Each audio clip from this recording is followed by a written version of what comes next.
বুদবুদে বালি চুরি, সোশ্যাল মিডিয়ায় বালি চুরির প্রতিবাদ করায় রোষ।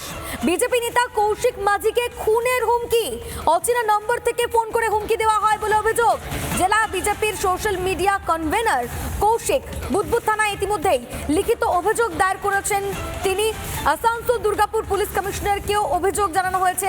তৃণমূল আশ্রিত বালি মাফিয়ার বিরুদ্ধে উঠেছে এই অভিযোগ, যদিও যাবতীয় অভিযোগ অস্বীকার করছে তৃণমূল।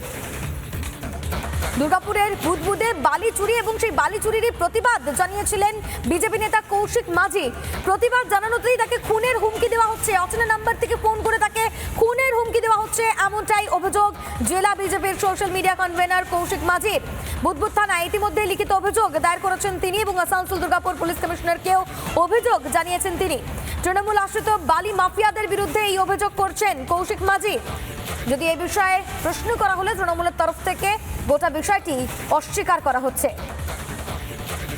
ইতিমধ্যেই থানায় অভিযোগ জানিয়েছেন বিজেপির সোশ্যাল মিডিয়া কনভেনার কৌশিক মাঝি। আননোন নাম্বার থেকে ফোন আসে, আমাকে হুমকি দেওয়া তার না, সে 7 দিনের মধ্যে গায়েব করে দেবো, ক্ষমতা দিয়ে চলে আয়, হ্যাঁ মানে এইভাবে বলতে থাকে, ভয় দেখায়, গালিগালাজ করে। থানাকে আমরা আমি ব্যক্তিগতভাবে পুলিশকে মেল করেছি, সিটিকে, সিসি করে, সাইবার ক্রাইমকে, সবাইকে জানিয়েছি ব্যাপারটা। এটার পিছনে তো শাসক দলই জড়িত, কারণ প্রশাসনটা কার?